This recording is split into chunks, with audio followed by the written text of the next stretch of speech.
কিন্তু আমরা জালসা শুনে নিজের সংশোধন করব, ইসলাহ করব,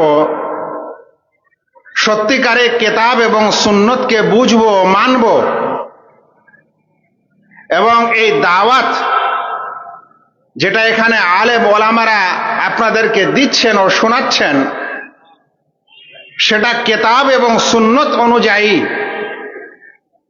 কতখানি গুরুত্বপূর্ণ এবং কতখানি এর গুরুত্ব আছে, এটা কিন্তু আমরা বুঝার অনেকে চেষ্টা করি না।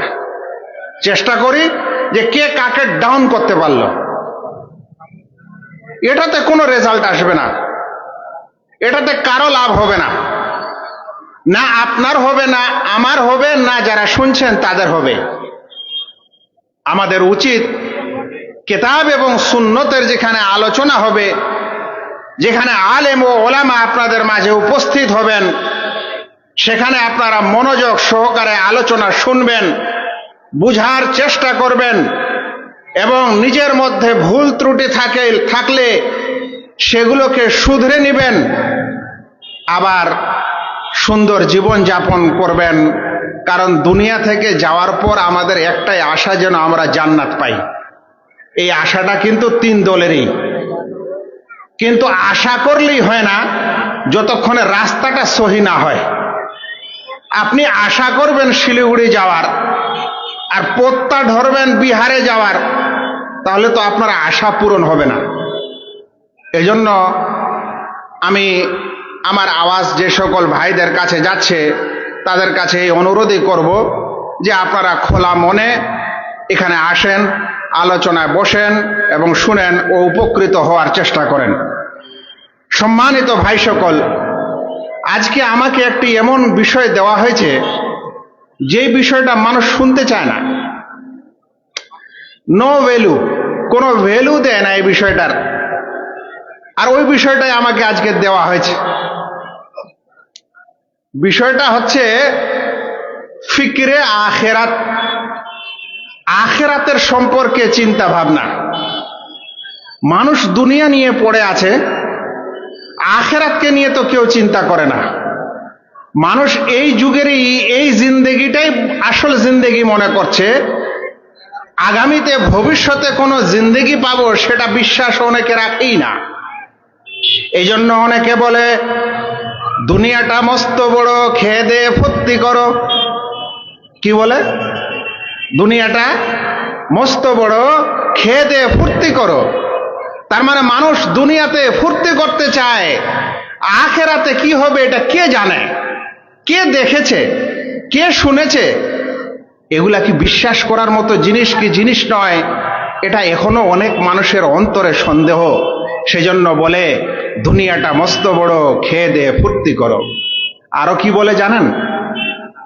যারা সেই আখিরাতকে বিশ্বাস করে না, যারা এই জীবনকেই শেষ জীবন মনে করে, পুনরায় আর আমাদের মৃত্যুর পর নতুন কোনো জীবন নেই, আখিরাত বলে কোনো কিছু নেই, সেই জীবনে আমাদেরকে বিচার আচার হবে, আমাদের আমল ইত্যাদির হিসাব নিকাশ নেওয়া হবে, এরকম যারা কোনো কিছু বিশ্বাস করে না, তারা ফিল্ম তৈরি করেছে, জিন্দেগি না মিলেগি দোবারা।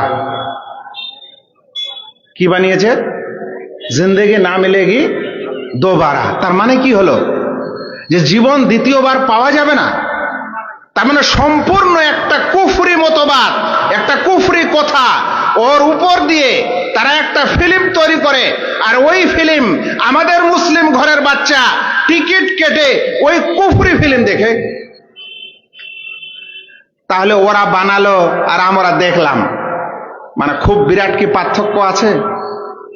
খুব বেশি কি পার্থক্য আছে? আবার ওই কথাগুলি আমরা চর্চা করলাম, আর ওই ফিল্মের কিছু কথা যদি আমাদের মাথায় ও ঢুকে পড়ে সংশয়, তাহলে তখন আমাদের ইমানের অবস্থাটা কি হবে?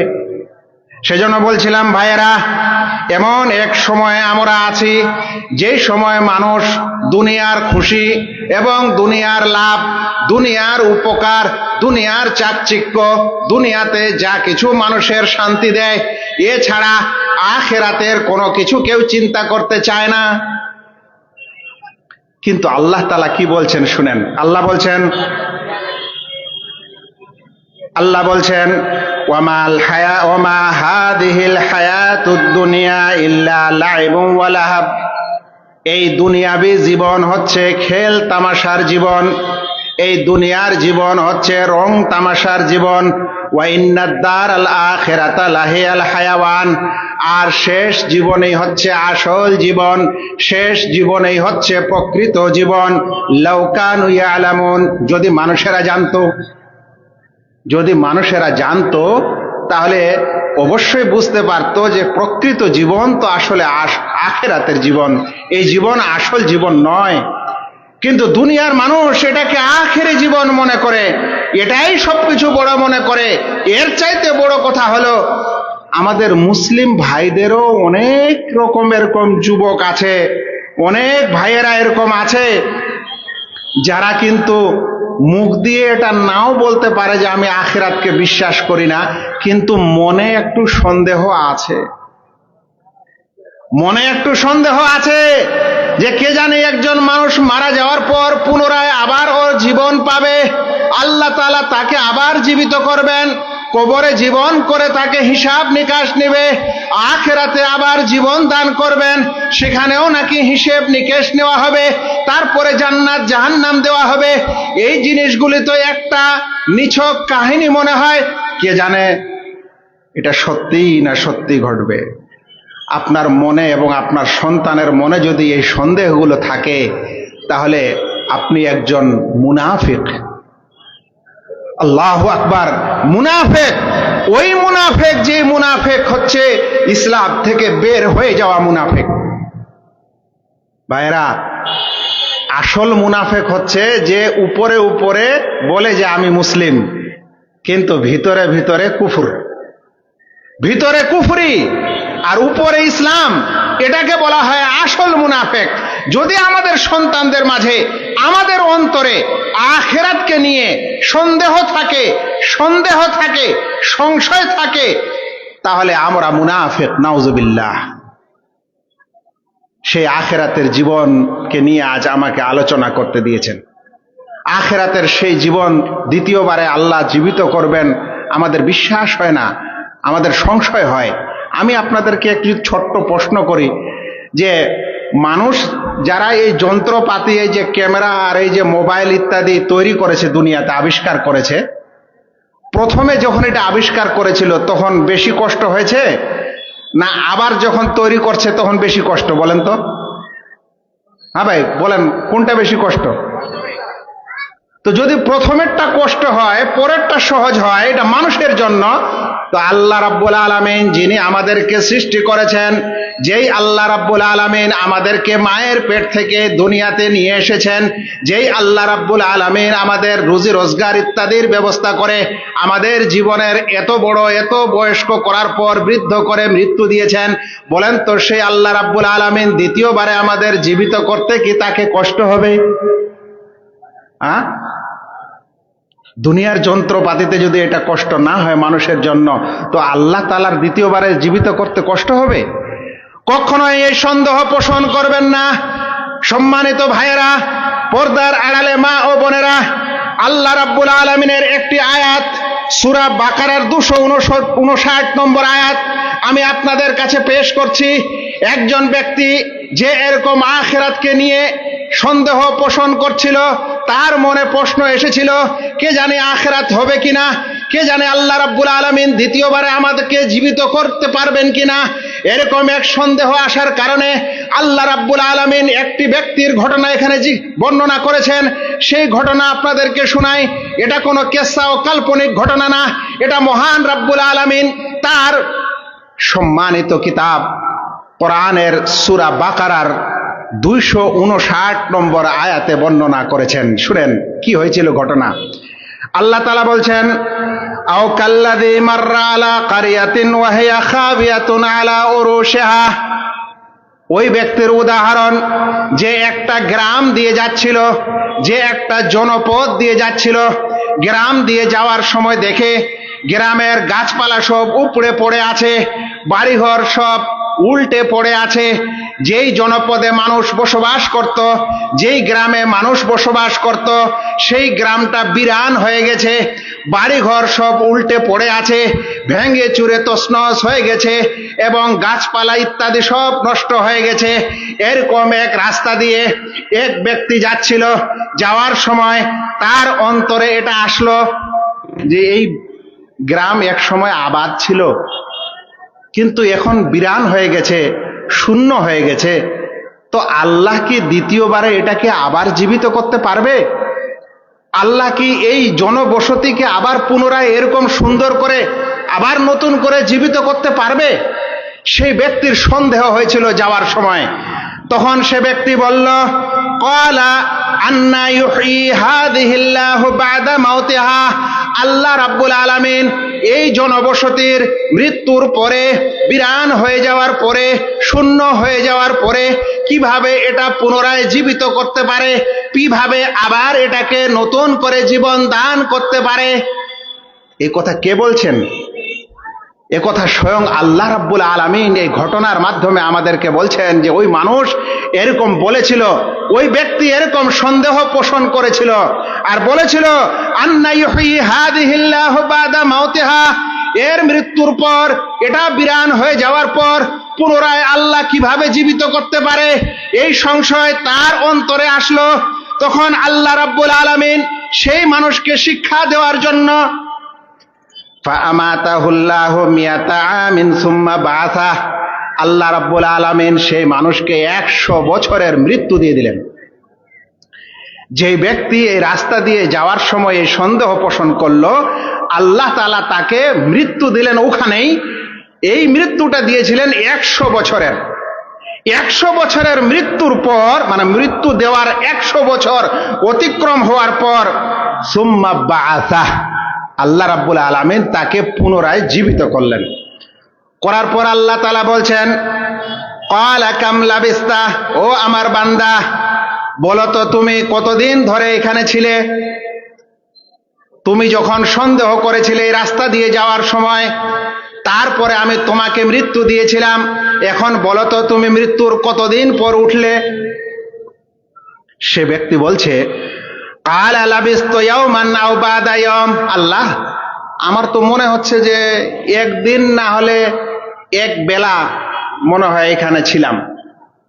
কি বলছে সেই লোক? যে আল্লাহ মনে হচ্ছে একদিন না হলে এক বেলা, এক প্রহর এখানে মনে হয় আমি ছিলাম আর এখন উঠেছি। আল্লাহ তাআলা তাকে বলছেন, ক্বালা বাল লাবিস্তা মিয়াতা আম, ও আমার বান্দা শোনো, তুমি একদিন ও এক প্রহর এখানে থাকনি, তুমি সম্পূর্ণ 100 বছর এখানে ছিলে। কত বছর ভাই? কত বছর? 100 বছর। এটা আল্লাহ ঘটনা শোনাচ্ছেন পুনরায় জীবিত করার ব্যাপারে। তারপরে বলছেন যে ক্বালা বাল লাবিস্তা মিয়াতা আমিন, হে বান্দা হয়তো তোমার সন্দেহ হবে, তুমি হয়তো মনে করবে যে না আমি 100 বছর থাকিনি, আমি মাত্র একদিন থেকেছি বা এক প্রহর থেকেছি। ও বান্দা দেখো, তুমি যখন এই রাস্তা দিয়ে যাচ্ছিলে, তোমার যেই ঘোড়া ছিল, তোমার যেই বাহন ও গাধা ছিল, সেই বাহনে তোমার খাবার ছিল, সেই বাহনে তোমার পানীয় দ্রব্য ছিল, সেই বাহনে তোমার নাস্তা ছিল, সেই বাহনে তোমার পানির পান করার জিনিস ছিল। দেখে নাও বান্দা, তোমার সেই খাবার জিনিস এখনো কিন্তু পচেনি, এখনো কিন্তু সরেনি, এখনো দুর্গন্ধ আসেনি। আল্লাহ তাআলা বলছেন, ফানদুর ইলা তুআমিকা ওয়া শারাবিকা, দেখো তোমার খাবার দিকে, দেখো তোমার পানি পান করার দিকে, লাম ইয়াতাসান্না, এখনো এতে দুর্গন্ধ আসেনি, এখনো এখানে কোনো পরিবর্তন আসেনি। ও বান্দা শোনো, উনদুর ইলা হিমারিকা, আর যেই গাধার পিঠ দিয়ে তুমি যাচ্ছিলে, ওই গাধাকে একটু দেখো, তোমার সেই গাধা নেই, দেখছে গাধার হাড় হাড্ডিগুলা পড়ে আছে, কিন্তু নিজের সফরের খাবার জিনিস আর পানির জিনিস এগুলা ওই রকমই আছে। আর যেই গাধা নিয়ে যাচ্ছিল, সেই গাধার কিছুই নাই, কিছু হাড় হাড্ডি পড়ে আছে। বলছে বান্দা দেখো, তুমি ভাবছো একদিন বা এক প্রহার, কিন্তু তুমি এখানে তোমার মৃত্যু দেওয়া হয়েছে, তোমার সময় হয়ে গেছে 100 বছর। দেখো তোমার গাধা নাই, কিন্তু তোমার খাওয়া আছে। এটা আল্লাহ রাব্বুল আলামিনের ক্ষমতা। তারপরে আল্লাহ তাআলা বলছেন, ও বান্দা শোনো, এবার দেখো তোমার গাধা, এই মৃত্যু গাধা যার হাড় হাড্ডি মাত্র কিছুটা আছে, দেখো কিভাবে এটা জীবিত হয়। আল্লাহ বলছেন, ওয়ানদুর ইলাল ইদামি কাইফা নুনশিজুহা সুম্মা নাকসুহা লাহমা। ও বান্দা দেখো তোমার এই গাধার হাড়গুলোকে দেখো, কিভাবে আমি এই হাড়গুলোকে এক অপরের সাথে সেট করে দিচ্ছি, আবার সেট করার পর কিভাবে এর মধ্যে আমি গোশত ও মাংস চাপিয়ে দিচ্ছি, আর এর ভিতরে রক্ত ও মাংস লাগিয়ে দিচ্ছি, একবার দেখো। আল্লাহ রাব্বুল আলামিন যখন আদেশ করলেন, তখন সেই গাধার হাড়, যেটাকে কঙ্কাল বলা যেতে পারে, ধীরে ধীরে একটা কঙ্কাল হয়ে গেল। আর কঙ্কাল হওয়ার পর সেই কঙ্কালে গোশত মাংস সব কিছু লেগে গেল। লাগার পর আল্লাহ রাব্বুল আলামিন তার সামনেই সেই মৃত হাড় হাড্ডিওয়ালা গাধাকে জীবিত করে দিলেন পুনরায়। তারপরে তখন আল্লাহ বলছেন, ও বান্দা এবার বলো, এবার সন্দেহ করে যে আল্লাহ তাআলা তোমাকে জীবিত করতে পারবে না? তোমাদের হাড় হাড্ডিওয়ালা লোককে আবার পুনরায় জীবিত করতে পারবে না? আর সন্দেহ হয়? আল্লাহ বলছেন, ফালাম্মা তাবায়্যানা লাহ, যখন সেই ব্যক্তির কাছে এটা স্পষ্ট হয়ে গেল যে অবশ্যই আল্লাহ রাব্বুল আলামিন পুনরায় আবার জীবিত করতে সক্ষম, তখন তিনি বলছেন, ক্বালা আ'লামু আন্নাল্লাহা আলা কুল্লি শাইইন কাদির। হে আল্লাহ, আমার ইয়াকিন হয়ে গেল, হে আল্লাহ আমার বিশ্বাস হয়ে গেল যে আল্লাহ রাব্বুল আলামিন সব কিছুর উপর ক্ষমতাবান। আল্লাহ রাব্বুল আলামিন সব কিছুর উপর ক্ষমতাবান, সব কিছুর উপর তার কুদরত আছে। আল্লাহ তাআলা চাইলে পুনরায় জীবিত করতে পারেন। সূরা বাকারা 259 নম্বর আয়াতে এই ঘটনাটি আল্লাহ তাআলা বলেছেন। আচ্ছা, এখন আপনি বলেন তো, আমাদের সেই আল্লাহ, আমরাও যদি পুনরায়, আমরা যদি পৃথিবীতে মারা যাই, আমাদের হাড় হাড্ডি যদি গলেও যায়, তো আল্লাহ রাব্বুল আলামিন কি পুনরায় জীবিত করতে অক্ষম? ভাই অক্ষম। এই জন্য বলছিলাম, আজ আমাদের সন্তানেরা যে নাস্তিক্যবাদ কিংবা জড়বাদ কিংবা বস্তুবাদ কিংবা আল্লাহদ্রোহিতা কিংবা ন্যাচুরালিজম ইত্যাদির কারণে এই পৃথিবীর স্রষ্টাকে ভুলে গেছে এবং পুনর্জীবন, পুনরায় জীবন, আখিরাতের জীবন, এই জিনিসকে আজ মানুষ সন্দেহ পোষণ করে। এরকম প্রত্যেক মুসলিম ভাইকে, তার সন্তানদেরকে, সকলকেই এই কোরআনের আয়াতটি বারংবার পড়া উচিত এবং তার সাথে সাথে সন্তানদেরকেও এই আয়াতের তর্জমা ও অনুবাদ করে বোঝানো উচিত যে আল্লাহ রাব্বুল আলামিন কতখানি ক্ষমতাবান। আমি এতক্ষণে আপনাদের যে কথাটা বুঝাচ্ছিলাম মাত্র, সেটা হলো যে যিনি আমাদেরকে প্রথমবারে তৈরি করেছেন, জীবন দিয়েছেন, তিনি দ্বিতীয়বারে আবার জীবন দিবেন, এতে কোনো সমস্যা নেই, এতে কোনো কষ্টেরও বিষয় না। আল্লাহ তাআলা এরকম অনেক ঘটনা কোরআনে বলেছেন, তার মধ্যে একটি ঘটনা বললাম। ভাইরা, আখিরাতের ফিকির সম্পর্কে আমার আলোচনা। ভাই, জীবন আর আমাদের বাড়িঘর হচ্ছে 3টা। আমাদের বাড়িঘর হচ্ছে আসলে 3টা।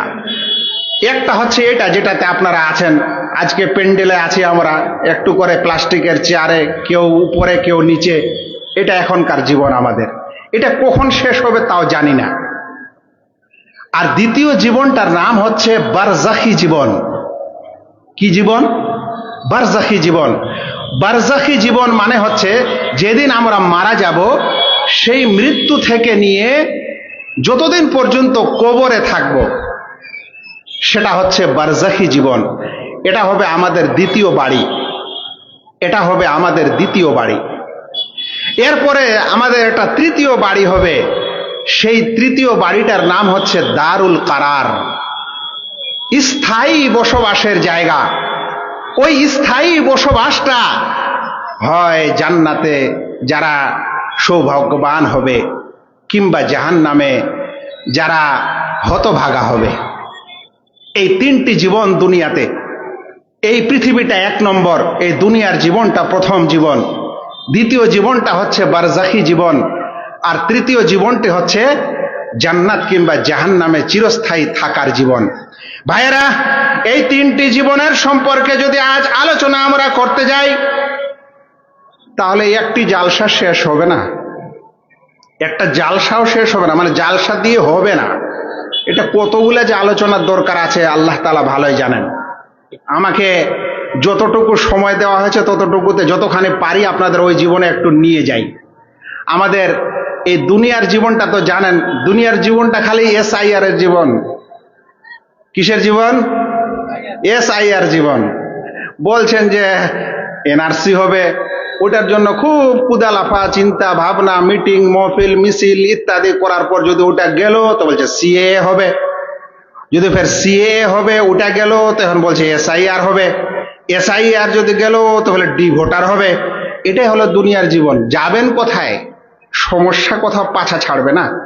এটা হচ্ছে দুনিয়ার জীবন। আর এরকম করতে করতে একদিন এই জীবনটা শেষ, এই জীবনটা একদিন এরকম করতে করতে শেষ।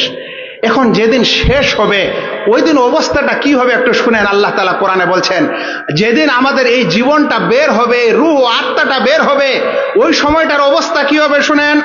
আল্লাহ রাব্বুল আলামিন বলছেন, ইন্নাল্লাযীনা ক্বালু রাব্বানাল্লাহ রাব্বুনাল্লাহ সুম্মা ইসতাকামু, যারা বলেছে আমার রব মহান আল্লাহ এবং এর উপর অটল থেকেছে, মুফাসসিরে কেরামরা বলছেন আমার রব আল্লাহ তাআলা মানে আল্লাহকে একমাত্র সত্য উপাস্য হিসাবে মেনেছে এবং আল্লাহ তাআলার ইখলাসের সাথে ইবাদত করেছে, আল্লাহ ব্যতীত কারো ইবাদত করেনি। এরকম ব্যক্তিরা যখন দুনিয়া ছাড়বে তাদের কোনো ভয় নেই। ভাইয়েরা শুনেন, আল্লাহ তাআলা বলছেন এরকম ব্যক্তি যারা বলবে রব আমার আল্লাহ তাআলা এবং সে এর উপর অটল থেকেছে, তাতানাজ্জালু আলাইহিমুল মালাইকা, মৃত্যুর সময় তাদের কাছে ফেরেশতারা অবতরণ করবে, মৃত্যুর সময় তার নিকট ফেরেশতারা অবতরণ করবে। অবতরণ করার পর বলবে আল্লাহ তাখাফু ওয়ালা তাহজানু, হে লোকেরা তোমরা ভয় করো না, তোমরা চিন্তা করো না, তোমরা ভয় করো না, তোমরা চিন্তা করো না। ওয়া আবশিরু বিল জান্নাহ আল্লাতী কুনতুম তুআদুন, এবং জান্নাতের সুসংবাদ নাও যেই জান্নাতের তোমাদেরকে ওয়াদা করা হয়। ভাইরা, এটা কার জন্য বলা হবে? এটা ওই ভাইকে ফেরেশতারা মৃত্যুর সময় জান্নাতের সুসংবাদ দিবেন যেই ভাই সত্যিকারে আল্লাহ রাব্বুল আলামিনের উপর ঈমান এনেছে, তার ইবাদত করেছে, একমাত্র তার ইবাদত করেছে, তার সাথে অংশী স্থাপন করেনি এবং ওর উপর মৃত্যু পর্যন্ত অটল থেকেছে। তাহলে ফেরেশতা অবতরণ করার পর সে মানুষকে জান্নাতের সুসংবাদ দিবেন। ও ভাইয়েরা, রামগঞ্জের ওই সকল ভাই যাদেরকে আপনাদের মানুষ এসে বেকুব বানায়, মুরিদ করার পর বলে যে এই মুরিদ হন, আর মুরিদ হওয়ার লাভ হচ্ছে এই যে যখন আপনি মারা যাবেন তখন আপনার কাছে অমুক পীর বাবা, আপনার অমুক চিশতি এবং কাদেরি পীর সেখানে এসে উপস্থিত থাকবে। সমস্ত মিথ্যা, ডাহা মিথ্যা কথা। আল্লাহ বলছেন মুমিনদের কাছে ফেরেশতা অবতরণ করবে আর তারা বলছে তোমাদের মৃত্যুর সময় পীর বাবা হাজির হবে। আস্তাগফিরুল্লাহ, সম্পূর্ণ কোরআন বিরোধী কথা। এ সকল কথা বিশ্বাস করবেন না। শুনেন, আয়েশা রাদিয়াল্লাহু তাআলা আনহা কিংবা তার কোন অন্য এক স্ত্রী একবার আমাদের রাসূল সাল্লাল্লাহু আলাইহি সাল্লামকে বলছেন, ইন্না লা নাকরাহুল মাউত, আল্লাহ রাসূল মৃত্যুকে আমরা একটু অপছন্দ করছি, মরণ ইচ্ছা করে না, মরণের ভয় হচ্ছে, মৃত্যুকে অপছন্দ লাগছে, ভালো লাগছে না। তখন প্রিয় নবী সাল্লাল্লাহু আলাইহি সাল্লাম বলছেন, ক্বাল আলাইসা কাযালিক, এরকম ভয় করার কোনো দরকার নেই, এরকম কিছু মনে করো না। শোনো, ওয়ালাকিন্নাল মাউত ওয়ালাকিন্নাল মুমিন ইযা হাদারাহুল মাউত বুশরা, যখন মুমিনের কাছে মৃত্যু আসে, যখন মুমিনের মৃত্যুর সময় নিকটে আসে তখন তাকে সুসংবাদ দেওয়া হয়, তাকে খুশখবরি দেওয়া হয়। ভাই, কি খুশখবরি দেওয়া হয় মুমিন মানুষকে? শুনেন, বলছেন বুশরা বিরিদওয়ানিল্লাহি ওয়া কারামাতিহি, আল্লাহ তাআলার সন্তুষ্টি এবং সেই মানুষের সম্মান, আল্লাহ তাআলার কাছে কি আছে এর সুসংবাদ দেওয়া হয়। যেই মানুষ মুমিন হবে মৃত্যুর সময় ফেরেশতা তাকে সুসংবাদ দিবেন যে এই মানুষের সম্মান আল্লাহ তাআলার কাছে কি এবং এই মানুষের উপর আল্লাহ রাব্বুল আলামিন সন্তুষ্ট। এই সুসংবাদ সে মৃত্যুর সময় পায়। পাওয়ার পর কি হয় বলছেন, ফালাইসা শাইউন আহাব্বা ইলাইহি মিম্মা আমামাহু, তখন সেই ব্যক্তির নিকটে, সেই ব্যক্তির সামনে যা কিছু থাকে সব কিছুর চাইতে সবচেয়ে বেশি পছন্দনীয় হয় আল্লাহ তাআলার সাথে সাক্ষাৎ করা।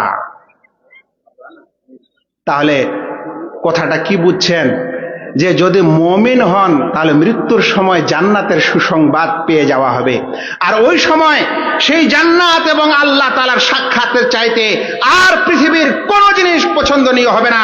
শুনেন, প্রিয় নবী সাল্লাল্লাহু আলাইহি সাল্লাম বলছেন, ফাহাব্বা লিকা আল্লাহ, সে ব্যক্তি আল্লাহর মুলাকাত, আল্লাহর সাক্ষাৎকে পছন্দ করে, ওয়া হাব্বাল্লাহু লিকাহু, আর আল্লাহ তাআলাও সেই ব্যক্তির সাথে সাক্ষাৎ করা পছন্দ করেন। আচ্ছা বলেন তো ভাই, মৃত্যুর সময় যদি এই সুসংবাদ আমরা পেয়ে যাই তাহলে মরণে কিন্তু ইনশাআল্লাহ কোনো ভয় নেই। কিন্তু যদি আমাদের ঈমান ঠিক না থাকে তাহলে কি ঘটবে এটা শুনেন। এরপর বলছেন, ওয়াইনাল কাফিরা ইযা হাদার, আর কাফেরদের মৃত্যু যখন উপস্থিত হয়, বুশরা বিআযাবিল্লাহ, তখন তাকে আল্লাহর আযাব, আল্লাহর শাস্তির সুসংবাদ দেওয়া হয় এবং আল্লাহর শাস্তির সুসংবাদ দেওয়া হয়। ফালাইসা শাইউন আকরাহা ইলাইহি, এই সময় তার কাছে যা কিছু থাকে সব কিছুর মধ্যে সবচেয়ে বেশি অপছন্দনীয়, সবচেয়ে বেশি খারাপ মনে হয় এই জিনিসটাকে, এই জন্য মরণ আর না হয়। বলছেন, ফাকারেহা লিকা আল্লাহ ওয়া কারেহাল্লাহু লিকাহু, ওই ব্যক্তি আল্লাহর সাথে সাক্ষাৎ করা অপছন্দ করে আর আল্লাহ তাআলাও তার সাথে সাক্ষাৎ করাকে অপছন্দ করেন। এখন বলেন ভাইয়েরা, আখিরাত চান, আখিরাতের ফিকির করতে চান, আখিরাতের ফিকিরের প্রথম ধাপ হচ্ছে আপনাকে প্রকৃত মুমিন হতে হবে, আপনাকে ঈমানদার বান্দা হতে হবে, তাহলে আখিরাতের ফিকির আপনার থাকবে না। যখন আপনার আখিরাতের সময়, মৃত্যুর পূর্বে আপনার যখন জীবন যাওয়ার সময় হবে, ওই সময় আল্লাহ রাব্বুল আলামিন যে ব্যক্তিকে জান্নাত দিতে চাইবেন সেই ব্যক্তির মুখ দিয়ে লা ইলাহা ইল্লাল্লাহ জারি করবেন। প্রিয় নবী মুহাম্মদ মুস্তাফা সাল্লাল্লাহু আলাইহি ওয়াসাল্লাম বলছেন, মান কানা আখিরু কালামিহি লা ইলাহা ইল্লাল্লাহ দাখালাল জান্নাহ, যে মানুষের শেষ কথাটি লা ইলাহা ইল্লাল্লাহ হবে সে মানুষ জান্নাতে চলে যাবে। ভাই, কিন্তু আপনি চাইলেই কি সেই সময় লা ইলাহা ইল্লাল্লাহ বলতে পারবেন? আপনি চাইলেই কি সেই সময় লা ইলাহা ইল্লাল্লাহ বলতে পারবেন? শুনেন, একটি কথা ভালো করে মনে রাখেন, যেই মানুষ দুনিয়াতে আল্লাহর ইবাদত করে না, যেই মানুষ এই দুনিয়াতে লা ইলাহা ইল্লাল্লাহর জিকির করে না, যে মানুষ এই দুনিয়াতে লা ইলাহা ইল্লাল্লাহকে বিশ্বাস করে না, সেই মানুষ কখনো লা ইলাহা ইল্লাল্লাহ বলার সুযোগ পাবে না। ওর সামনে যদি সকলে তারা লা ইলাহা ইল্লাল্লাহ পাঠ করে আর ও যদি গানদার হয় তাহলে ওই টুনটুনা টুনটুন শুরু করবে, উপায় নাই, মুখ দিয়ে লা ইলাহা ইল্লাল্লাহ বের হবে না। আমাদের ওলামাগণ বহু কিতাবে এরকম ঘটনা লিখেছেন যে মানুষ দুনিয়াতে যে যেই পেশা, যার সাথে যার যেই মহব্বত, ওই জিনিসটাই মরণের সময় তার আসে, আর মুখ দিয়ে কিছু বের হলে ওই কথাই আসে। একজন ব্যবসায়ী মানুষের কাছে মরণ এসেছে, ওকে বলছে, ভাই বলো লা ইলাহা ইল্লাল্লাহ। ও বলছে, হিসাব করছে 2 2 4, কারণ ওর হিসাব করে করে গোটা জীবন গেছে, লা ইলাহা ইল্লাল্লাহ মুখে আসে না। আর যে ওই দোতারা বাজায়, হারমোনি বাজায় সকালবেলায় সারেগামা পাদানিসে, সেই মানুষের মুখ দিয়ে লা ইলাহা ইল্লাল্লাহ আসবে না, আসবে তো সারেগামাই আসবে। আর যে মানুষের মুখ দিয়ে জিকির জারি হয় না, সে মানুষের মরণের সময় কোনো জিকির আসবে না। আল্লাহু আকবার। সেজন্য এই জিকিরগুলো বেশি করে করবেন। সুবহানাল্লাহ, আস্তাগফিরুল্লাহ, আলহামদুলিল্লাহ, লা ইলাহা ইল্লাল্লাহ, দরুদ, এগুলা সব সময় মুখে রাখবেন। এর চাইতে ভালো মরণ আর হতে পারে না যে মানুষের মুখ দিয়ে এই কালেমা জারি থাকবে। ভাইয়েরা, আপনারা শুনছিলেন এই আখিরাতের জীবনের প্রথম ধাপটি যে মৃত্যু হওয়া, এর অনেক কিছু বর্ণনা হতে পারে, আমি এখানে ছেড়ে দিলাম। এরপর একজন মানুষের যখন মরণ হয়ে গেল, সবকিছুই শেষ, মরণ হয়ে গেল, সবকিছুই শেষ। আপনি যে বিছানাটাতে ঘুমান সেই বিছানাটাও পড়ে থাকলো, যে মোটর সাইকেলটাতে ঘোরাঘুরি করেন সেটা ওখানেই থেকে গেল, যেই বাড়িটাতে আপনি ঢুকতেন সেই বাড়ির গেট ওখানেই থেকে গেল, যেই বন্ধুরা আপনার সাথে উঠা বসা করত তারা আজকে আপনাকে এখন ছুঁইতেও ভয় পায়, যাদের সঙ্গে আপনি আড্ডা দিয়েছিলেন তারা আপনার সামনে এসে আর কেউ আপনার নাম ধরে ডাকবে না, বলবে ওর ডেথ বডিটা পড়ে আছে, ওর লাশ পড়ে আছে, এটা মাইয়েত হয়েছে, কেউ আর কিছু করতে পারবে না। জীবনে যেই শব্দটি বললে আপনার সওয়াব হতো সুবহানাল্লাহ আলহামদুলিল্লাহ, সেটাও মুখ দিয়ে আর কখনো বের হবে না। মুখ দিয়ে হাত পা আর কোনোদিন নড়াচড়াও করবে না। আপনাকে যখন গোসল দিবে আপনার সতর যদি খুলেও যায় আপনি মুখ দিয়ে বলতে পারবেন না আমার সতর খুলে গেছে একটু ঢাকে দেন। আপনি এক কাঁধে থাকতে থাকতে আপনার যদি কষ্টও হয় আপনি কিন্তু বলার কোনো ক্ষমতায় রাখেন না। ভাইরা, এ কারণে প্রিয় নবী মুহাম্মদ মুস্তাফা সাল্লাল্লাহু আলাইহি সাল্লাম বলছেন, ইযা মাতাল ইনসানু ইনকাতা আনহু আমালুহু ইল্লা মিন সালাসা, যখন মানুষ মারা যায় তখন তার আমলের দরজা বন্ধ হয়ে যায়। হ্যাঁ ভাই, আমলের দরজা বন্ধ হয়ে যায়। এখন আপনার কাছে সুযোগ, এই যে আপনি বসে আছেন বাড়ি থেকে এখানে ওয়াজ ও নসিহত শুনতে এসেছেন, আপনার এটি ইবাদত। আপনি যতক্ষণ এটা শুনছেন, আপনি শুনছেন শুধুমাত্র, আলহামদুলিল্লাহ, এটা আপনার জন্য ইবাদত। আমি এখানে আলোচনা করছি, এটাও আমার জন্য ইবাদত। কিন্তু এখনই যদি আমার মরণ আসে, আমার নেক আমল করার ধারাবাহিকতাটা এখানেই কেটে যাবে, আপনারও এখানেই কেটে যাবে। আল্লাহ রাসূল সাল্লাল্লাহু আলাইহি ওয়াসাল্লাম বলছেন, ইযা মাতাল ইনসান ইনকাতা আনহু আমালুহু, তার আমলের দরজা সব বন্ধ, কিন্তু তিনটি দরজা খোলা থাকে। ভাইয়েরা, তিনটি দরজা খোলা থাকে। কত মানুষ এই আলোচনা করে, কত হাদিস আপনারা শুনেন, কিন্তু আমলের বেলা আমরা কয়জন? প্রিয় নবী সাল্লাল্লাহু আলাইহি সাল্লাম বলছেন, ইল্লা মিন সাদাকাতিন জারিয়াহ, কোন মানুষ যদি এমন সাদাকা করে, কোন মানুষ যদি এমন দান করে যেই দানের সওয়াব জারি থাকে, যেই দানের সওয়াব জারি থাকে, চলমান থাকে। ভাইয়েরা, আজ মানুষ দান করতে আসে তো বলে 100টা মানুষকে খাওয়াবো। আপনি 100টা মানুষকে খাওয়ালেন, এখন খেলেন, 24 ঘন্টা পর ওদের পায়খানা টায়খানা হয়ে সব বের হয়ে গেল। এটা কোন জারি দান করলেন আপনি? আপনাকে তো মাথায় এটা আসা উচিত যে 100 জন মানুষের পিছনে যদি আমার 20,000 টাকা খরচ হয়, তো 20,000 টাকা এমন জায়গায় দান করব যে দানটা আমার চিরদিন থাকবে। এই 20,000 টাকা দিয়ে যদি আমি এক গাড়ি ইট কিনে দিতাম তাহলে তো 100 বছর থাকার কথা। এই 20,000 টাকা দিয়ে যদি আমি একটা মাদ্রাসা প্রতিষ্ঠান দিতাম তাহলে সেটা তো মানে শত শত বছর ধরে থাকার কথা। তো ঘুরে ফিরে খাওয়াটা কেন হতো ভাই? খাওয়াটা কেন হতো? কিছু কথা বলবো আরো আছে সামনে, কিন্তু কে জানে সময় আছে কিনা। তারপরে বলছেন, আও ইলমুন ইউনতাফাউ বিহি, কিংবা এমন আমল করে গেছেন, এমন ইলম, এমন জ্ঞান শিক্ষা দিয়েছেন দুনিয়াতে, যেই জ্ঞানটা দুনিয়াতে ধারাবাহিকভাবে আছে।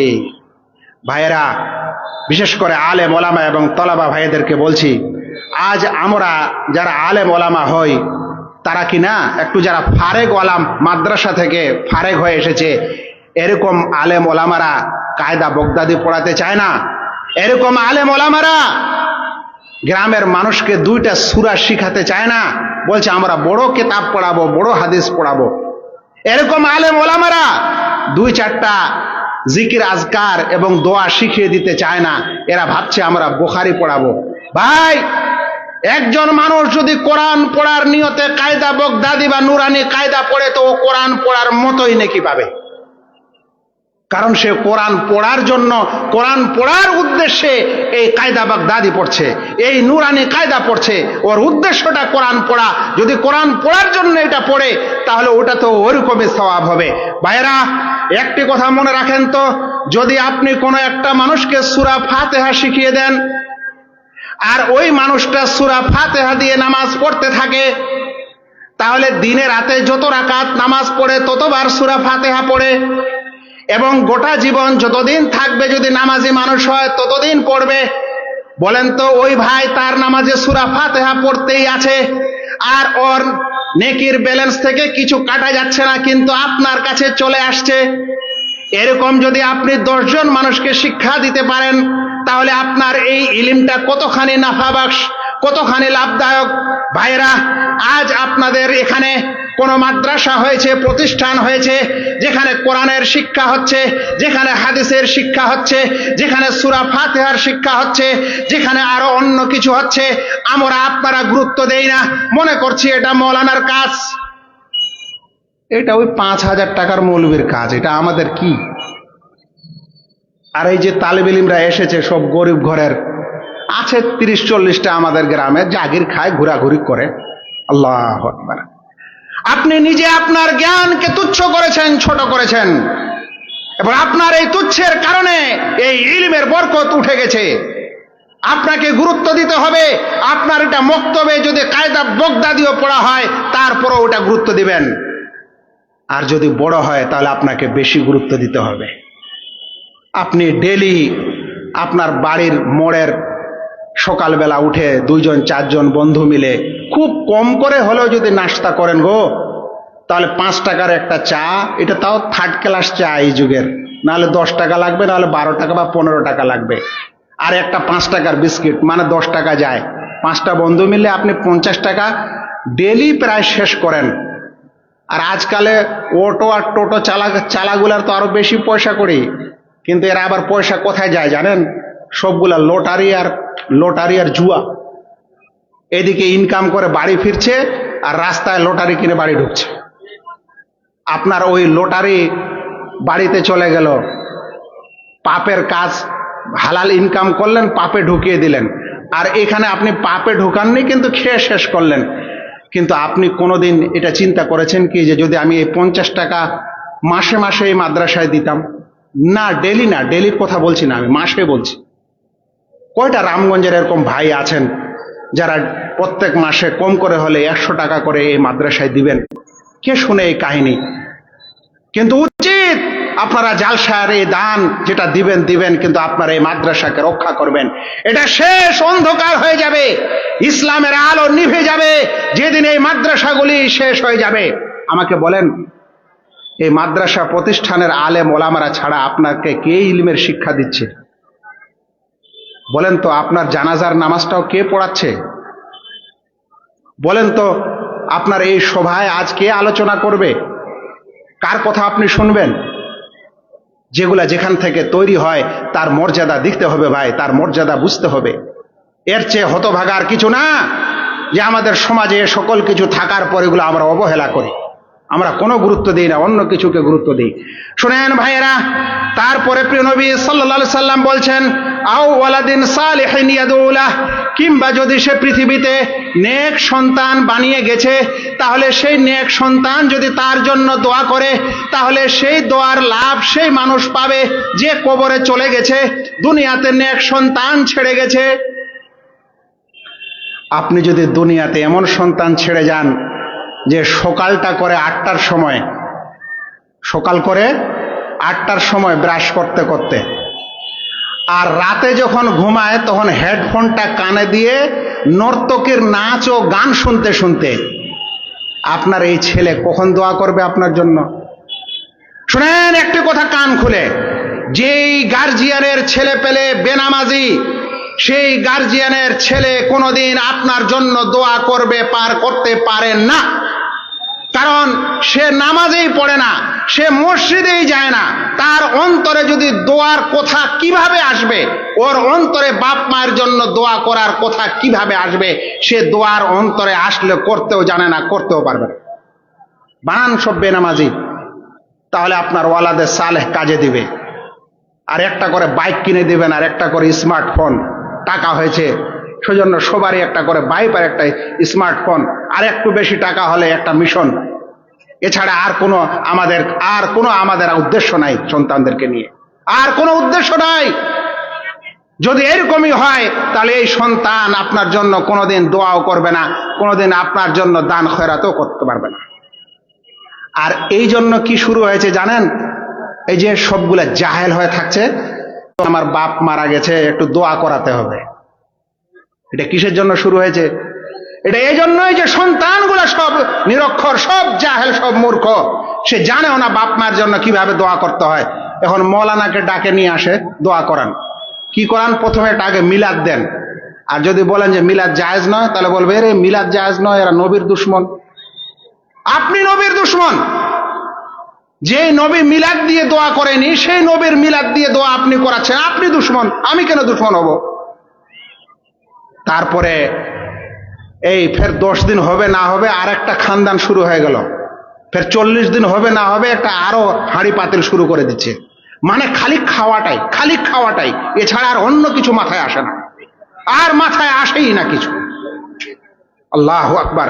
শুনেন, প্রিয় নবী মুহাম্মদ মুস্তাফা সাল্লাল্লাহু আলাইহি সাল্লাম বলছেন, ইয়াতবাউল মাইয়িতা সালাস, চলে গেছেন দুনিয়া থেকে বিদায়, এরপরে আপনার জানাজা ইত্যাদি দেওয়ার পর মানুষ আপনাকে নিয়ে যাবে কবর দেওয়ার জন্য। যেই সময় আপনাকে খাটে করে কবরে নিয়ে যাওয়া হবে, রাসূল করিম সাল্লাল্লাহু আলাইহি সাল্লাম বলছেন, ইয়াতবাউল মাইয়িতা সালাস, মাইয়েতের পিছনে পিছনে 3টি জিনিস চলে, মাইয়েতের পিছনে পিছনে 3টে জিনিস যেতে থাকে। ফায়ারজিউ ইসনান ওয়া ইয়াবকা ওয়াহিদ, 2টি জিনিস ফিরে চলে আসে আর একটি জিনিস সেই মাইয়েতের সাথে থেকে যায়। প্রিয় নবী সাল্লাল্লাহু আলাইহি সাল্লাম বলছেন, ইয়াতবাউহু আহলুহু ওয়া মালুহু ওয়া আমালুহু, একজন মাইয়েতের পিছনে তার পরিবারের লোকেরা যায়। জি, তার পরিবারের লোকেরা ওই মাইয়েতকে নিয়ে যায়, তার ছেলেরা, তার আত্মীয় স্বজনরা, তার গ্রামের মানুষেরা সেই মানুষের খাট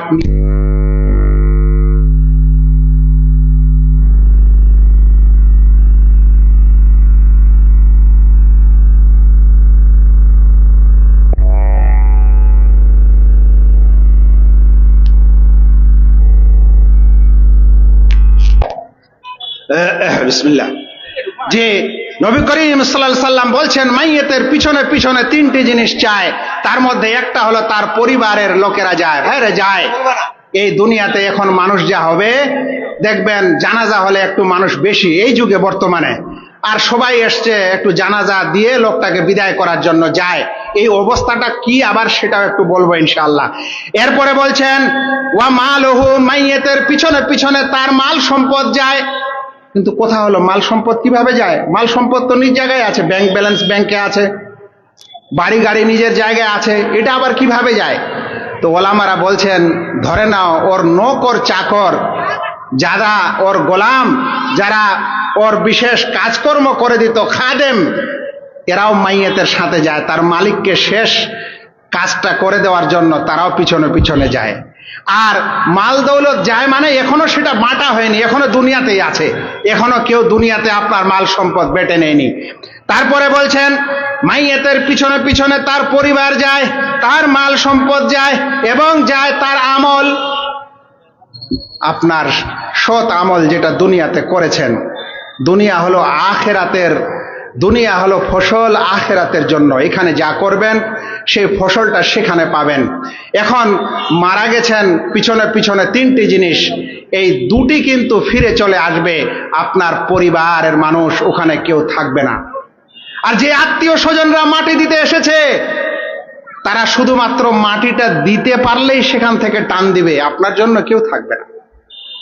আর নিজের বাড়ির মানুষেরা খুব বেশি তো একটু কবরটা ভালো করে মাটি দিয়ে সাজিয়ে দিয়ে, আর যেন শিয়াল টিয়াল না খায় ওই জন্য একটু বেড়া টেড়া দিয়ে দিবে, কিন্তু ওরাও সাথে সাথে চলে আসবে। থেকে যাবে ভাই আপনার মাল, থেকে যাবে আপনার নেক আমল। এখন চিন্তার বিষয় হলো যে আমরা কতখানি নেক আমল করছি, কতখানি নেক হতে পেরেছি, কতখানি সৎ কাজ করেছি, সেটাই আমাদের থেকে যাবে, বাকি সব ফিরে চলে আসবে। ভাইয়েরা, এখানে একটি বিষয় আমি আপনাদের বলতে চাই, যখন মাইয়েতকে নিয়ে যাওয়া হবে কাঁধে করে, তখন মাইয়েত যদি নেক মানুষ হয়, তখন সে বলে, ফাইন কানাত সালেহাতান কালাত, যদি ওই মাইয়েত নেক মানুষ হয় তাহলে বলে, কাদ্দেমুনি কাদ্দেমুনি, লোকেরা আমাকে একটু তাড়াতাড়ি নিয়ে চলো, আমাকে একটু তাড়াতাড়ি নিয়ে চলো। ওয়াইন কানাত গায়রা সালেহা, আর সেই মানুষ যদি নেক না হয়, সেই মাইয়েত যদি নেক না হয়, তাহলে বলে, ইয়া ওয়াইলাহা ইলা আয়না তাযহাবুনা বিহা, আমাকে নিয়ে কোথায় যাচ্ছ? ইয়াসমাউ সাওতাহা কুল্লু শাইইন ইল্লাল ইনসান, এই আওয়াজ সবাই শুনতে পায় কিন্তু মানুষ পায় না। তাহলে ভালো মাইয়েত যদি হয়, নেক মানুষ যদি হয়, তাহলে তাড়াতাড়ি যাওয়ার ইচ্ছা পোষণ করে আর বলে, কিন্তু এটা বারজাখী জীবনের কথা, এই দুনিয়ার কথার মতো না, সেজন্য আমরা বুঝতে পারি না। আর যদি খারাপ মানুষ হয় তাহলে বলে কোথায় নিয়ে যাচ্ছ আমাকে, কোথায় নিয়ে যাচ্ছ। কিন্তু আজকালে যখন আমাদের কাছে মাইয়েত হচ্ছে কারো বাড়িতে, তখন আমরা তাড়াতাড়ি মাইয়েতকে দফন করতেই চাচ্ছি না। কেন এত দেরি হবে ভাই? একজন মানুষ রাতে মারা গেছে, সকাল সকালে যত তাড়াতাড়ি দেওয়া যায়, একটা কবর খোদাই করতে আর গোসল করাতে মাইয়েতকে যতটুকু সময় লাগে অতটুকু সময়ের মধ্যেই দফন করতে হবে। কারণ যদি ভালো হয় সে চায় যে আমাকে তাড়াতাড়ি দফন করো, আর যদি খারাপ হয় তাহলে তো এই চিৎকার করে করে আর শেষ পর্যন্ত তার অবস্থা কি হবে সেটা পরে আসছে ইনশাআল্লাহ। ভাইরা, সেজন্য ভালো মানুষ যারাই হবে কফন দফনে দেরি করতে হয় না, যত তাড়াতাড়ি পারা যায় নিয়ে যেতে হবে।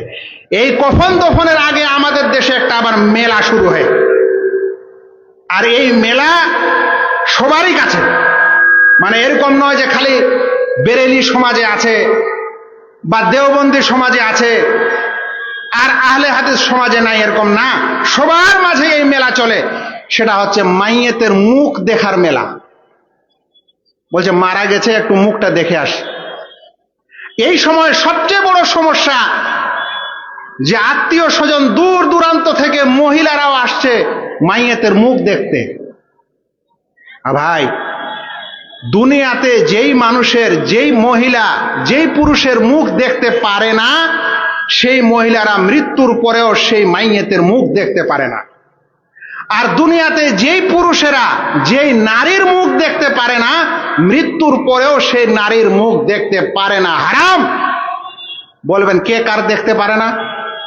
পুরুষ হলে যেই সকল নারীর সাথে আপনার বিবাহ নাজায়েজ, যাদেরকে বলা হয় মুহরিম, যেই নারীদের সাথে আপনার আমার বিবাহ নাজায়েজ, সেই নারীর মুখ আমরা দুনিয়াতেও দেখতে পারি, মৃত্যুর পরেও প্রয়োজন হলে দেখতে পারি। আর যেই নারীর মুখ আমরা দুনিয়াতে দেখতে পারি না, মানে যাদের সঙ্গে বিবাহ সিদ্ধ, বিবাহ জায়েজ, এরকম কোন নারীর মুখ আমরা দুনিয়াতেও দেখতে পারি না, মরণের পরেও দেখতে পাই না। এবার আপনি কোন পুরুষের মুখ দেখতে পারেন না যদি ওই পুরুষটা আপনার গায়ের মাহরিম হয়, মানে এমন পুরুষ হয় যে পুরুষের সাথে বিবাহ জায়েজ, যদি এরকম পুরুষ হয় তাহলে আপনি তার মুখ দেখতে পারেন না মৃত্যুর পরেও। এখন বলেন তো কিভাবে আমরা একজন মাইয়েতের মুখ কিভাবে খুলে রাখছি আর সবাইকে দেখার জন্য একটা লাইন করে দিচ্ছি, একবার মহিলারা দেখছে, একবার পুরুষেরা দেখছে, আমরা জেনে শুনে গুনাহ করাচ্ছি এবং গুনাহ করছি, কেউ কাউকে কিছু বলছি না। হারাম। এরকম কাজ করা থেকে বিরত থাকবেন। মাইয়েত হয়েছে, আপনি মাইয়েতের জন্য দোয়া করেন। বিশেষ করে মহিলাদেরকে বলবো, মহিলাদের জন্য দফন কফনে শরীক হওয়া বৈধ নয়। মানে ইসলামে মহিলাদের উপর এটা দায়িত্ব দেওয়া হয়নি যে তারা কবর খনন করবে আর কোন মানুষকে তারা দফন করবে, এটা মহিলার উপর দায়িত্ব দেওয়া হয়নি, এটা পুরুষের উপর দায়িত্ব দেওয়া হয়েছে। তাই মহিলা কোন পুরুষের মৃত্যুর পর কেন আসবে, এত মেলা লাগিয়ে হিড়িক্কা করে কেন আসবে, কি দরকার হয়েছে? আপনি আপনার বাড়িতে থেকেই সেই মানুষের জন্য দোয়া করেন।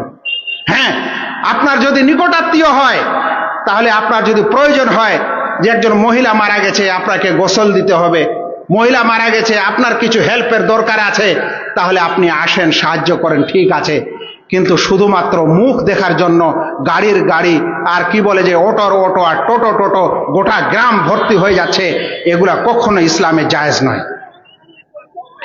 এর চাইতে বড় সমস্যা, যেই মানুষেরা মাটি দিতে আসছে, একদিকে ওই মাইয়েতকে নিয়ে মানুষেরা গোসল দিচ্ছে, কাপড় পরাচ্ছে, কবর খনন করছে, আর একদিকে একটা ভোজের হাঁড়ি অন্যদিকে চাপিয়ে দিয়েছে। আরে ভাই, এটা কি খাবার সময়? না এটা মানুষকে এই আখিরাতকে স্মরণ করার সময়? এটা কি পেট ভরার সময়, না মানুষকে শিক্ষা নেওয়ার সময়? যে ওই মানুষ এই দুনিয়া থেকে আজ চলে গেছে, একদিন আমারও এই সময় আসবে। আপনি আপনার পেটটা নিয়ে হাজির হয়েছেন, আর গ্রামের মানুষেরা আমরা মানুষ, কোরআন ও হাদিসে কি এসেছে যে একটা মুসলিম ভাইয়ের হক অধিকার হচ্ছে ও মারা গেলে ওর জানাজায় শরীক হওয়া। জানাজায় শরীক হওয়া মানে কি ভাত খেতে আসা? জানাজায় শরীক হওয়া মানে কি ভাত খেতে আসা?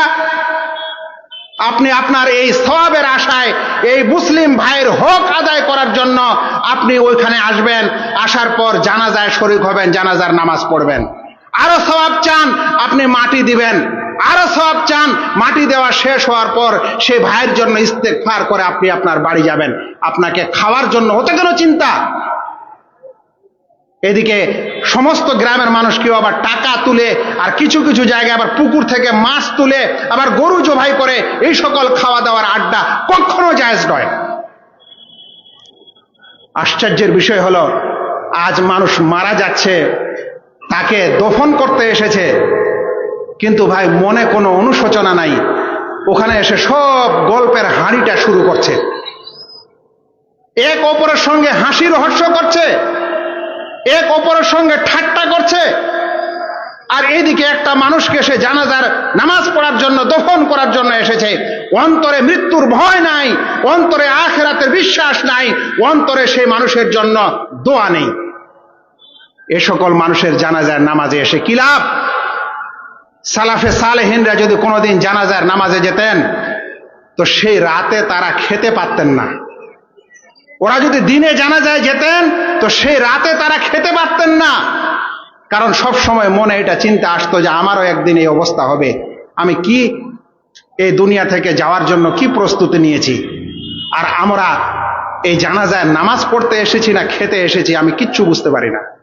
ভাইরা, কোনো মানুষ খাওয়া দাওয়ার জন্য জানাজায় যাবে না। আপনার যদি খিদাই লাগে, খেতে হয়, আপনি মোড়ে গিয়ে অন্য জায়গায় গিয়ে খাওয়া করেন। ওই দিনে ওই বাড়িওয়ালার কাছে খাওয়া খাবেন না। আপনাকে একটু চিন্তা করা দরকার। আজ যদি আপনার বাবা মারা যায়, ওর লাশটা যদি আপনার বাড়ির ওই উঠোনে থাকে, আপনার যদি মায়ার সন্তান কোনো ছেলে ও মেয়ে মারা যায়, ওর লাশটা যদি এখনো মাটির উপর ঢাকা থাকে, কাপড় দিয়ে ঢাকা থাকে, আপনার মা যদি মারা যায়, সেই মায়ের লাশ এখনো উপরে আছে, আপনার যদি এরকম কোনো আরো নিকটাত্মীয় মারা যায়, আর ওই সময় যদি আপনাকে বলা হয় যে খাওয়ার হাঁড়িটা কোথায় আছে একটু বের করেন, তো আপনাকে কেমন লাগবে ভাই? তো আমরা মুসলিম হওয়ার পর আমাদেরকে কোনো আবেগ বিবেক কিছুই নাই, আমাদের কিছুই বিবেক নাই, আমরা কিছুই চিন্তা ভাবনা করছি না, আর চিন্তা ভাবনা করার কোনো আমরা চেষ্টাও করছি না। আল্লাহ যেন আমাদেরকে বুঝার তৌফিক দান করেন। ভাই সকল, এই ছিল আমাদের আখিরাতের সম্পর্কে অল্প কিছু কথা। এরপরে আর একটি কথা আপনাদের বুঝাই, সেটি হলো কবরে তো আমাদেরকে রেখে আসবেই, ওখানে তো ঢুকতেই হবে। আর ওই ঢুকার সময় কিন্তু আমাদের যদি কেউ ব্যাংক ব্যালেন্সটা ওখানে ঢুকিয়েও দেয় তো কিছু লাভ হবে কি? স্বর্ণ রৌপ্যের হার ও যা কিছু আছে দুনিয়াতে যদি কবরের ভিতর লাগিয়েও দেয় তো কিছু লাভ হবে? শুনেন, প্রিয় নবী মুহাম্মদ মুস্তাফা সাল্লাল্লাহু আলাইহি সাল্লামের একটি হাদিসটিকে বারা ইবনে আযিব বর্ণনা করছেন। তিনি বলছেন, ক্বালা খারাজনা মা রাসূলিল্লাহ সাল্লাল্লাহু আলাইহি সাল্লাম ফি জানাজা, আমরা একদা আল্লাহ রাসূল সাল্লাল্লাহু আলাইহি সাল্লামের সাথে একটি জানাজায় বের হলাম, একটি আনসার ব্যক্তির জানাজায়। ফান্তাহাইনা ইলাল কবরে ওয়া লাম্মা ইউলহাদ, অতঃপর ওখানে গিয়ে দেখা গেল যে এখনো কবর খনন করা শেষ হয়নি, আর মাইয়েতকে সেখানে নিয়ে আসা অলরেডি হয়ে গেছে, কিন্তু কবর খনন করা এখনো শেষ হয়নি। হাদিসটি শুনেন। তারপরে বলছেন, ফাজালাসা রাসূলুল্লাহ সাল্লাল্লাহু আলাইহি সাল্লাম ওয়া জালাসনা হাওলাহু কাআন্নামা আলা রুউসিনা আত-তায়র, অতঃপর আল্লাহ রাসূল সাল্লাল্লাহু আলাইহি সাল্লাম সেখানে গিয়ে বসলেন এবং আমরাও আল্লাহ রাসূল সাল্লাল্লাহু আলাইহি সাল্লামের চারিপাশে বসলাম। কাআন্না আলা রুউসিনা আত-তায়র, আর আমাদের মাথা এমন ছিল যেন মাথায় কোনো পাখি বসে আছে। মাথায় পাখি বসে থাকলে নড়াচড়া করলে হবে না উড়ে পালাবে? তো এত সাহাবায়ে কেরামরা বিনয়ের সাথে, তাওয়াজুয়ের সাথে আর আখিরাতের ভয় ভীতি নিয়ে বসে আছেন রাসূল সাল্লাল্লাহু আলাইহি সাল্লামের পাশে। আর আমরা আজ মাটি দিতে আসছি, আসার পর একটা গোল টেবিলে গল্প, এদিকে গুতাগুতি, এদিকে হাসি রহস্য, এদিকে আরো কত কিছু কথা বলা বলি করছি। সাহাবারা কি করছেন? তারপরে শুনেন, তারপরে কি হলো বলছেন ওয়াফি ইয়াদিহি উদুন ইয়ানকুতু ফিল আরদে, আর আল্লাহ রাসূল সাল্লাল্লাহু আলাইহি সাল্লামের হাতে একটা ছোট ছড়ি ছিল, সেই ছড়িটা দিয়ে তিনি এইভাবে মাটিতে আনমনা হয়ে কিছু মানে ঠোকা দিচ্ছেন একটা ছড়ি তার হাতে। তারপরে কি হলো, এরকম সাল্লাল্লাহু আলাইহি সাল্লাম একটু মাথাটা উঠালেন, উঠার পর বলছেন ইস্তাঈদু বিল্লাহি মিন আযাবিল কবর, হে লোকেরা কবরের আযাব থেকে আল্লাহ তাআলার কাছে পানা চাও, কবরের আযাব থেকে আল্লাহ তাআলার কাছে আশ্রয় চাও। 2 বার কিংবা 3 বার আল্লাহ রাসূল সাল্লাল্লাহু আলাইহি সাল্লাম সকল লোককে কথা বললেন। বলার পর রাসূল করিম সাল্লাল্লাহু আলাইহি সাল্লাম বলছেন ওয়া ইন্নাহু লা ইয়াসমাউ খাফকা নিআলিহিম ইযা ওয়াল্লাউ, শোনো লোকেরা, এই মাইয়িতকে যখন মাটি দিয়ে আমরা ফিরে যাই তখন এই মাইয়িত আমাদের চপ্পলের আওয়াজ শুনতে পায়। দেখেন, এই সময় চপ্পলের আওয়াজ শুনতে পায়। আবার আমাদের কিছু বেরেলি ভাই আছে, ওরা বলবে কবর মে সব জিন্দা হতে हैं, কারণ এই হাদিস है ना सुन रहा है, कहा के सुन रहा है। তো হাদিসটাতে কি বলা হলো, এই সময় শুনে না সব সময় শুনে? তো হাদিসে বলা হচ্ছে এই সময় শুনে, আর ওরা বলছে না সব সময় শুনে। এটাই মুশকিল ব্যাপার। এই সময় কেন শোনানো হয়? এই সময় ওই মাইয়িতকে আফসোস করার জন্য, যে দেখো তোমার পৃথিবীতে সবাই ছিল, তোমার আত্মীয় স্বজন সবই ছিল, ওরা এখানে তোমাকে মাটি দিতেও এসেছিল, কিন্তু এখন আর তোমার কাছে কেউ নাই, এখন সবাই তোমাকে ছেড়ে চলে যাচ্ছে। রাসূল করিম সাল্লাল্লাহু আলাইহি সাল্লাম বলছেন, ও সাহাবারা শোনো, ওয়া ইন্নাহু লা ইয়াসমাউ খাফকানি আলাইহিম, এই সময় সে মাইয়িত এই মানুষের পায়ের আওয়াজ শুনতে পায়, ইযা ওয়াল্লাউ মুদবিরিন, যখন তারা ফিরে যায়। শোনো, তাদেরকে জিজ্ঞাসা করা হয় মান রাব্বুকা, কবরে জিজ্ঞাসা করা হবে তোমার রবকে, আর জিজ্ঞাসা করা হবে ওয়ামা দীনুকা, তোমার দিন কি, আর জিজ্ঞাসা করা হবে ওয়ামান নবিয়ুকা, তোমার নবী কে ছিল। এখন আমাদের ওই যে বললাম কিছু ভাই আছেন, তারা এখন এই কবরের প্রশ্নটার উত্তরটা দুটাই লিখে দিয়ে দিবে। কি করছে কবরে? এই 3টা প্রশ্ন আর এই 3টা প্রশ্নের উত্তর লিখে দিয়ে দিবে। আমার কথা হলো, এরা কবরের জীবনটাকেও দুনিয়ার মতো মনে করেছে। ভাই আমি আপনাকে একটা কথা জিজ্ঞাসা করি, যে যেই মানুষের কবরে আপনি সওয়াল জবাব লিখে দিলেন, ও যদি আরবি পড়তে না জানে দুনিয়াতে ওখানে ঘন্টা পড়বে? তো আপনি দুনিয়ার সাথে মিলিয়েছেন এই জিনিসটা, তো এটা কেন মিলান না যে ওই লোকটা তো আরবি পড়তে জানতো না, তো এখন কিভাবে পড়বে? তাহলে যদি পড়তেই পারে তাহলে তো আরবি জানতোই না দুনিয়াতে, তো কিভাবে পড়বে? সবচেয়ে বড় কথা হলো এরা কবরের জীবনটাকে দুনিয়ার জীবন মনে করেছে, আর এরাই ফেরেশতা সেজেছে, আর এরাই জান্নাত জাহান্নাম দিতে সেজেছে। আস্তাগফিরুল্লাহ। শুনেন, কবরের জীবনকে বলা হয় বারজাখী জীবন। এই বারজাখী জীবন দুনিয়ার মতো না। একটু আগে শুনলেন, যখন মাইয়িতকে কাঁধে করে নিয়ে যাওয়া হয় লাশকে, তখন লাশ বলে যদি সে নেক লাশ হয় যে কাদ্দেমুনি কাদ্দেমুনি, আমাকে নিয়ে চলো, আমাকে আগে নিয়ে চলো, কিন্তু যদি সে মানুষ নেককার না হয় তাহলে বলে কোথায় নিয়ে যাচ্ছ? আল্লাহ রাসূল বলছেন এই আওয়াজ সবাই শুনতে পায়, মানুষ শুনতে পায় না। বলেন তো, এটাও তো বারজাখী জীবনে। এই মানুষটাকে এখন আমরা কাঁধে করে নিয়ে আছি, আর তাকে আমরা কফনে জড়িয়ে রেখেছি, ও এই কথা বলে, সহিহ বুখারীর হাদিস, কিন্তু তার মুখটা কি নড়ে? হ্যাঁ বলেন ভাই, মুখটা নড়ে নাকি? আওয়াজ কি শোনা যায়? তাহলে বুঝতে হবে বারজাখী জীবনের কথাবার্তা দুনিয়ার মতো না। তো ওই কবরে যে প্রশ্ন উত্তর হবে এটা দুনিয়ার মতো না। এই মাথাটা কেন এত মোটা করেছে? এইখানে ওই মানুষই উত্তর দিতে পারবে যে মানুষের ঈমান সঠিক। ও যদি আরবি পড়া নাও জানে, আর যদি ওর ঈমান নষ্ট হয়ে গেছে, কিংবা সে কাফের ও মুনাফিক, তাহলে সেই মানুষ যদি দুনিয়াতে পণ্ডিত হয় এবং সবচেয়ে বড় আরবি সাহিত্যিক হয়, তারপরও সেই প্রশ্ন পড়তেও পারবে না, উত্তরও দিতে পারবে না। আল্লাহু আকবার। এই সময় তাদেরকে জিজ্ঞাসা করা হবে, আর যখন সে উত্তর দিয়ে দিবে, যদি সে সঠিক উত্তর দেয় তাহলে একটি আওয়াজ আসবে, বলা হবে এর এই কবরের দরজা খুলে দাও জান্নাত পর্যন্ত। জান্নাতের সুবাতাস, জান্নাতের সুগন্ধি তার কাছে আসতে থাকবে। এমনকি তার জন্য জান্নাতের পোশাক ও লেবাসও দিয়ে দেওয়া হবে। আর যদি বদ মানুষ হয়, যদি সে কাফের ও মুনাফেক হয়, তাহলে তার সেই কবরকে আদেশ করা হবে যে একে চাপো। যখন কবর চাপবে তখন হাড় হুড্ডি এদিক থেকে ওদিক হয়ে যাবে, আর বলা হবে জাহান্নামের দরজা খুলে দেওয়া হোক। জাহান্নামের বাতাস এবং জাহান্নামের আগুন তার কাছে আসতে থাকবে, সেই শাস্তি পেতেই থাকবে যতক্ষণ পর্যন্ত কিয়ামত না আসে। আখেরাতের জীবনের মাত্র সামান্য কিছু বলা হলো, কেবলমাত্র মরণ এবং কবরের সামান্য কথা বলার পরেই আমার এই আলোচনার সময় শেষ হয়ে গেছে। শেষ দুটি কথা: এক নম্বর, যে আল্লাহ রাব্বুল আলামিন আমাদেরকে জীবন দিয়েছেন, সেই আল্লাহ তাআলা আমাদের জীবন একদিন নিবেন। সেই আল্লাহ আবার পুনরায় আমাদেরকে জীবন দিতে পারেন, এতে কোনো সন্দেহের বিষয় নয়। এই পৃথিবীটা হচ্ছে আখিরাতের ফসল। এখানে যা লাগাবেন সেটা আখিরাতে পাবেন, এখানে যা আপনি বুনবেন সেটা আখিরাতে আপনি পাবেন। আপনার কাছে, আমার কাছে, আপনি এবং আমি সৌভাগ্যবান যে আমরা এখনো দুনিয়াতে জীবিত আছি, আমরা এখনো এই কথা, এই নসিহত শুনতে পাচ্ছি, আমাদের কাছে এখনো বিবেক আছে, শক্তি আছে, সামর্থ্য আছে।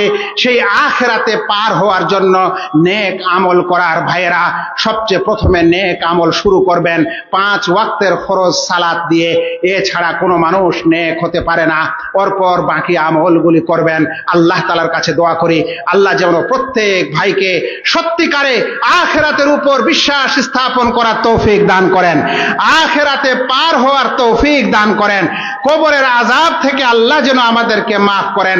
যারা এই দুনিয়া থেকে বিগত হয়েছে, আল্লাহ তুমি তাদের এই কবরের অন্ধকারকে আলোকিত করে দাও। এই রামগঞ্জের মাটিতে যে আলেম ওলামাদের এই তাওহীদের বিশেষ দাওয়াত ছিল, শেখ মুহাম্মদুল্লাহ মাদানী রাহিমাহুল্লাহ এবং শেখ কারি আবুল হাসান রাহিমাহুল্লাহ এবং এই বর্তমানে কারি আলম রাহিমাহুল্লাহ, এরকম তলাবাতুল ইলমেরা যারা এই রামগঞ্জের মাটিতে তাওহীদ এবং সালাফিয়াতের দাওয়াতে প্রচার ও প্রসার করেছে, আল্লাহ তুমি তাদের এই দাওয়াতের বরকতে তাদের গুনাহ খাতাকে ক্ষমা করো। আমিন। আসসালামু আলাইকুম ওয়া রাহমাতুল্লাহি ওয়া বারাকাতুহু।